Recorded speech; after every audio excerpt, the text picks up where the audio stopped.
Hello everyone, अस्सलाम वालेकुम। कैसे हैं आप सब। इन्फिनिक्स नोट 50 प्रो को यूज़ करते हुए मुझे 1 वीक हो चुका है। बाय द वे, मुझे इन्फिनिक्स ने मोबाइल फ़ोन भिजवाया था, लेकिन वो डिलीवरी वगैरह में कहीं पे पता नहीं गायब हो गया। उसका मैं वेट करता रहा, लेकिन वो वाला स्मार्टफोन मुझे रिसीव नहीं हुआ और वापस चला गया होगा कहीं शायद, और सबकी वीडियोज़ आ गई। मुझे बाद में मार्केट से अपने पैसों से परचेज करके मतलब मोबाइल फ़ोन का रिव्यू करना पड़ रहा है। तो मैंने सोचा कि जस्ट अनबॉक्सिंग क्यों, मैं 4-5 दिन इसको यूज़ करूँगा। आज की इस वीडियो में जो इन्फिनिक्स नोट 50 प्रो के साथ अच्छी चीजें हैं, बुरी चीजें हैं, जैसा भी मेरा एक्सपीरियंस है आपके साथ शेयर करता हूं। वीडियो में आगे बढ़ने से पहले एक छोटी सी अपडेट कि मैंने आज तक अपने चैनल पे कोई भी गिव अवे नहीं किया, लेकिन 100 के सब्सक्राइबर्स की खुशी में और आप लोगों को कुछ ना कुछ बैक में देने के लिए, क्योंकि ये चैनल जो कुछ भी है आपकी वजह से है। 2025 के हर मंथ में 2 चीजें गिव अवे होंगे इस चैनल पे, और गिव अवे में पार्टिसिपेट करने के लिए 3 चीजें हैं। एक तो आपने चैनल को सब्सक्राइब करना है, दूसरा जो भी वीडियो देखे उसके नीचे कॉमेंट लाजमी किया करें, क्योंकि कॉमेंट से ही मैं रैंडम विनर्स पिक करूंगा। और तीसरे नंबर पे मुझे इंस्टा पे लाजमी फॉलो कर लेना है, नीचे डिस्क्रिप्शन में लिंक देखने को मिल जाएगा, क्योंकि जो भी विनर होगा उससे मैं कॉमेंट में या इंस्टा पे जाके कांटेक्ट करूंगा और चीजें गिव अवे करूंगा। तो वीडियो में आगे बढ़ने से पहले लाइक, कमेंट और चैनल को सब्सक्राइब कर लें। Thank you so much. अब इन्फिनिक्स ने जो चीजें स्मार्टफोन में हाईलाइट की है ना, एक तो इन्फिनिक्स एआई के ऊपर इन्फिनिक्स काफी फोकस कर रहा है। दूसरा, ये वाला स्मार्टफोन मेटल फ्रेम के साथ आता है। तीसरे नंबर पे स्मार्टफोन में 90 वाट की वायर्ड चार्जिंग, और साथ में ये 5000 mAh का पावर बैंक आता है। 30 वाट की वायरलेस चार्जिंग को ये वाला स्मार्टफोन सपोर्ट करता है। उसके अलावा बैक साइड पे ये हालो लाइट में आपको हेल्थ सेंसर SpO2 मॉनिटरिंग के लिए भी मिल जाता है। इन्फिनिक्स इन्हीं चीजों को हाईलाइट कर रहा है, इनको भी एक एक करके देखते हैं। लेकिन पहले नंबर पे मुझे जो चीज इस स्मार्टफोन में सबसे ज्यादा पसंद आई है ना, वो है इसके हैप्टिक्स। इस स्मार्टफोन में जो हैप्टिक फीडबैक है, जब आप टाइपिंग वगैरह कर रहे होते हैं, वॉल्यूम को अप एंड डाउन करते हैं, इसमें वाइब्रेशन मोटर काफी अच्छी लगाई गई है। ये वाला स्मार्टफोन एक प्रीमियम एक्सपीरियंस देता है। दूसरी चीज जो मुझे पसंद आई है इस स्मार्टफोन का डिजाइन और डिस्प्ले। अब एक तो ये वाला स्मार्टफोन स्लाइटली स्लिम है, 7.3 मिलीमीटर की थिकनेस के साथ आता है Infinix note 50 pro. Back side पे जो कैमरा का मॉड्यूल है, अब कुछ लोगों को अच्छा लग सकता है, कुछ को बुरा लग सकता है, लेकिन एक चीज पे सब एग्री करेंगे कि ये वाला स्मार्टफोन बैक साइड से यूनिक फील होता है। मोबाइल फोन होल्ड करने में काफी प्रीमियम लगता है आपको भी, और दूसरे लोग जो होते हैं ना आपके आसपास, उनको भी मतलब पूछते हैं कि ये कौन सा स्मार्टफोन है, नया मॉडल आया है। 200 ग्राम के आसपास इस स्मार्टफोन का वेट है। और डिजाइन की जो ओवरऑल फीचर्स हैं इस स्मार्टफोन के डिजाइन और डिस्प्ले के सेक्शन काफी आउटस्टैंडिंग बना देती हैं। IP64 की water and dust resistance provide की गई है। डुअल स्टीरियो स्पीकर्स के साथ आता है। IR ब्लास्टर भी ऊपर की साइड पे दिया गया है। हेडफोन जैक नहीं है, आप 2 नैनो सिम लगा सकते हैं। मेमोरी कार्ड की ऑप्शन इन्होंने हटा दी है। और बैक साइड पे एक्टिव हालो लाइट के साथ हेल्थ सेंसर प्रोवाइड किए गए हैं, जिन पे आप उंगली रखेंगे तो SpO2 और हार्ट रेट को मॉनिटर कर सकते हैं। ओवरऑल मुझे स्मार्टफोन का डिजाइन काफी पसंद आया है। अब मेरे पास ये पर्पल कलर है, मेरे ख्याल में जो टाइटेनियम ग्रे कलर है स्मार्टफोन का, वो सबसे ज्यादा प्रीमियम और एलीट कलर फील होता है, ग्रेस वाला कलर है। लेकिन वैसे आपने कॉमेंट्स में मुझे लाजमी बताना है कि आपको नोट 50 प्रो में कौन सा कलर सबसे ज्यादा अच्छा लगा है। ये वाला स्मार्टफोन काफी बड़े साइज का 6.8 इंचेस के आसपास डिस्प्ले लेके आता है। स्क्रीन टू बॉडी रेशियो 90% है, यानी कि बेजल्स वगैरह ना होने के बराबर है। चिन को भी पिछले साल से कम कर दिया है। इन डिस्प्ले फिंगरप्रिंट स्कैनर काफी फास्ट वर्क करता है और 144 हर्ट्ज का रिफ्रेश रेट प्रोवाइड किया गया है। डिस्प्ले को मैंने आउटडोर में भी यूज करके देखा है। डिस्प्ले की ब्राइटनेस अच्छी है, तकरीबन 1300 निट्स के आसपास हाई ब्राइटनेस मोड है, तो आपको विजिबिलिटी का इशू नहीं होता। और डिस्प्ले पे HDR10+ वगैरह की सपोर्ट भी देखने को मिल जाती है। दूसरे डिपार्टमेंट जो मुझे इस स्मार्टफोन का अपने एक्सपीरियंस में काफी अच्छा लगा है, वो है बैटरी और चार्जिंग स्पीड। 5200 mAh की बैटरी है, 90 वाट की वायर्ड चार्जिंग को सपोर्ट करता है, 30 वाट की वायरलेस चार्जिंग की भी सपोर्ट है। अच्छी क्वालिटी का केस बॉक्स में प्रोवाइड किया गया है।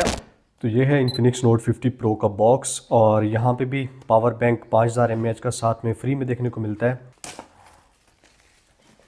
इसको ऐसे करके निकाल लेते हैं। लिड हटाते ही हमें मिल जाता है सबसे पहले नंबर पे तो अपना स्मार्टफोन इन्फिनिक्स नोट 50 प्रो, और ये मेरे पास इस पर्पल कलर में है। ये मिल जाता है एक केस, सिम इजेक्टर पिन है, इन्फिनिक्स कार्ल केयर का VIP कार्ड प्रोवाइड किया गया है, स्क्रीन प्रोटेक्टर लगाने के लिए किट है, और ये वारंटी कार्ड है, और स्क्रीन प्रोटेक्टर भी बॉक्स के अंदर आता है। तो ये अच्छी चीज़ है। ये मेरे ख्याल में इन्फिनिक्स नोट 50 में नहीं था, इन्फिनिक्स नोट 50 प्रो के बॉक्स में है। 90 वाट का चार्जर प्रोवाइड किया गया है बॉक्स के अंदर ही, और USB-A to USB Type-C cable. Cover अच्छे होते हैं, हार्ड केस प्रोवाइड किया गया है और काफ़ी स्पेशल टाइप का है, वायरलेस चार्जिंग की सपोर्ट के साथ। नीचे ऊपर खाली है।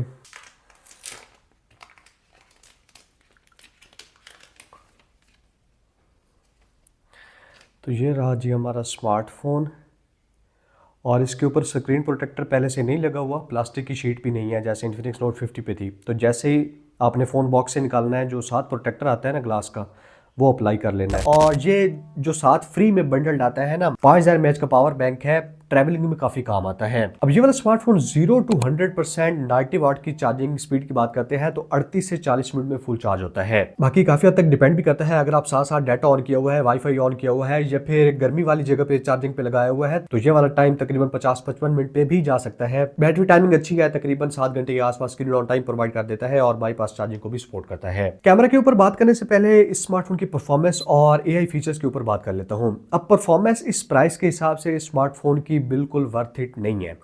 मीडियाटेक के लिए G100 50,000 के आसपास समझ में आता है। 2 साल से यही G99, G96, G100 यही चल रहा है और अब इस प्रोसेसर को क्रिटिसाइज करना बनता है। मतलब टेक कम्युनिटी को चाहिए कि इस प्रोसेसर को क्रिटिसाइज करें। 5G प्रोसेसर इस प्राइस पे मिलना चाहिए। Oppo Reno 11F इस तरह के बहुत सारे स्मार्टफोन्स हैं जो एग्जांपल्स हैं, प्रोवाइड कर सकते हैं। ये वाला प्रोसेसर नॉर्मल यूजेज के लिए अच्छा है। अगर आप सोशल मीडिया स्क्रॉल कर रहे हैं वैसे मोबाइल फ़ोन में, क्योंकि 12 GB की रैम भी प्रोवाइड करता है, 12 GB 256 GB के साथ आता है और इतनी अच्छी रैम एप्लीकेशंस को रिटेन करके रख लेती है मेमोरी में। लेकिन जैसे ही आप, फॉर एग्जांपल मैं वीडियो एडिटर हूँ, कंटेंट क्रिएटर हूँ, वीडियोस एडिट करता हूँ या फिर आप गेम्स वगैरह खेलते हैं, वही 30-40 FPS के आसपास गेम प्ले है और वीडियो एडिटिंग के दौरान काफ़ी हद तक लैग वगैरह देखने को मिल जाते हैं। UFS 2.2 की स्टोरेज है और Android 15 के साथ आउट ऑफ द बॉक्स आता है। अब XOS 15 जो इसका सॉफ्टवेयर है वो पहले से काफ़ी रिफाइंड है, एस्थेटिक्स को अपडेट कर दिया है, मुझे नो डाउट काफ़ी अच्छा लगा है। नया कंट्रोल सेंटर, नया सेटिंग्स का मेन्यू, बाय द वे बहुत सारी iOS 18 आईफोन का जो है ना सॉफ्टवेयर, उससे इंस्पिरेशन ली गई है। XOS 15 के ऊपर अगर आप डिटेल में वीडियो देखना चाहते हैं, अलग से मैंने बना रखी है, जहाँ कहीं पे उस वीडियो का लिंक देखने को मिल जाएगा, डिस्क्रिप्शन में भी लिंक प्रोवाइड कर दूंगा। इस स्मार्टफोन में 3 साल के सॉफ्टवेयर अपडेट्स आएंगे, 2 मेजर एंड्रॉइड के अपडेट्स और 3 साल के सिक्योरिटी अपडेट्स। बाकी इन्फिनिक्स AI की जो फीचर्स है ना, जो काम की है वो बहुत काम की है, यानी कि बहुत सारी काम आने वाली फीचर्स भी हैं। सर्कल टू सर्च हो गया, उसके अलावा AI कटआउट वाला फीचर है, ट्रांसलेट कॉल वाला फीचर है। लेकिन बहुत सारे फीचर्स ऐसे भी हैं जो आप कभी कभार यूज करेंगे या बहुत कम यूज करेंगे। बट मुझे बहुत अच्छी चीज ये लगी है कि इन्फिनिक्स टेक्नो ऐसे ब्रांड्स हैं जो बजट में वो वाली प्रीमियम AI के फीचर्स प्रोवाइड करने की ट्राई कर रहे हैं जो सैमसंग और आईफोन वगैरह बहुत महंगी प्राइस पे दे रहे हैं। लास्ट पे स्मार्टफोन के कैमरा डिपार्टमेंट की बात कर लेते हैं और ये इसका किसी हद तक मतलब वीक डिपार्टमेंट है या दरमियाना बोल सकते हैं, क्योंकि 50 मेगापिक्सल का ऑप्टिकल इमेज स्टेबलाइजेशन के साथ बैक साइड पे मेन कैमरा f1.9 अपर्चर के साथ आता है, 8 मेगापिक्सल का अल्ट्रा वाइड लेंस है और सामने 32 मेगापिक्सल का सेल्फी कैमरा f2.2 अपर्चर के साथ आता है। फ्रंट और बैक दोनों कैमरास से आप मैक्सिमम 2K 30 FPS पे वीडियो शूट कर सकते हैं। पोर्ट्रेट वीडियो रिकॉर्ड करनी है तो 720p पे ही होगी। कैमरा के सैंपल्स में आपको शो कर देता हूँ। मुझे नो डाउट जो मैक्सिमम पिक्चर्स है ना काफी अच्छी लगी हैं, डिटेल्स वगैरह मतलब रिटेन रहती हैं, इंटैक्ट रखता है और स्पेशली जो नया एक मोड इन्फिनिक्स ने प्रोवाइड किया है, नोट 50 में नहीं था, नोट 50 प्रो में देखने को मिला है मुझे कैमरा में, स्ट्रीट स्नैप के नाम से। इसमें डिफरेंट फोकल पॉइंट पे आप जूम करके पोर्ट्रेट फोटोज ले सकते हैं और उससे भी अच्छी चीज़ साइड पे फिल्टर दिए गए हैं और इसमें जो विंटेज वाला फिल्टर है ना वो अप्लाई करके अगर आप फोटोज लेते हैं स्पेशली पोर्ट्रेट वगैरह, बहुत अमेजिंग किस्म की वाइब फोटोज पे अप्लाई कर देता है। बाकी कैमराज इस प्राइस के हिसाब से डिसेंट है, बहुत एक्स्ट्रा ऑर्डिनरी नहीं है। Redmi Note 14 Pro जो है ना मेरे ख्याल में वो इस प्राइस पे थोड़े से बेटर कैमराज प्रोवाइड कर देता है। अच्छा, ये वाली वीडियो Infinix Note 50 Pro के फ्रंट कैमरे से शूट हो रही है 1080p 30 FPS पे और अगर मैं सामने इसकी फ्लैश है तो नहीं, पहले Infinix फ्रंट में फ्लैश देता था लेकिन ये स्क्रीन को अब फ्लैश कर रहा है, स्क्रीन सारी ऑन हुई है। और इंडोर में इसकी डिटेल्स कैसी आ रही हैं, शार्पनेस वगैरह कैसी है और स्पेशली माइक्रोफोन्स का पिकअप कैसा है उसका आपको आइडिया हो जाएगा। अगर इसको बंद करते हैं फ्लैश को तो इस तरह से कुछ इसका वीडियो आउटपुट है। उस स्मार्टफोन को बाय द वे मैंने अलग से रिव्यू कर रखा है, यहाँ के भी उस वीडियो का लिंक दे दूंगा। ओवरऑल अगर मैं बात करूँ Infinix Note 50 Pro की, तो अगर आप परफॉर्मेंस चाहते हैं, आप गेमिंग करते हैं बहुत ज़्यादा या वीडियो एडिटिंग करते हैं, तब आपके लिए ये वाला स्मार्टफोन नहीं है। 80,000 में इतनी अच्छी परफॉर्मेंस नहीं देता। आप सेकंड हैंड मार्केट से Infinix 045G परचेज कर लें, टेक्नो कैमन 30 Pro परचेज कर लें, सेकंड हैंड मार्केट में और बहुत सारे ऑप्शंस देखने को मिल जाएंगे। लेकिन अगर आपको एक प्रीमियम दिखने वाला फोन चाहिए, आपको प्राइस से गर्ज नहीं है और बहुत ज़्यादा गेमिंग आप नहीं करते, तो इसकी वायरलेस चार्जिंग की जो कैपेबिलिटी है, बहुत अच्छी वाइब्रेशन मोटर जो इसमें प्रोवाइड की गई है, 144 हर्ट्ज का डिस्प्ले, ओवरऑल जो स्पेसिफिकेशंस का कम्बिनेशन ये वाला स्मार्टफोन प्रोवाइड करता है ना, काफ़ी हद तक वर्थ इट है। लेकिन स्टिल मैं आपको रिकमेंड करूंगा कि अभी स्मार्टफोन को आप परचेज ना करें, 2-3 महीने वेट कर लें और उसके बाद आपको ये वाला स्मार्टफोन 70,000 के आसपास मिल जाएगा मार्केट से अभी, क्योंकि काफ़ी हाइप है और ये 80,000 इसकी इनवाइस है और तकरीबन 78-80,000 में और स्पेशली 81-82,000 में भी सेल हो रहा है, क्योंकि डिमांड शुरू में काफ़ी ज़्यादा होती है। अच्छी प्राइस पे अगर आप परचेज करना चाहते हैं तो बहरहाल मैं आपको रिकमेंड करूंगा कि 2-3 महीना वेट कर लें। कोई मजीद क्वेश्चन हो इस स्मार्टफोन के बारे में तो कॉमेंट्स में पूछ सकते हैं। Thank you so much, good bye.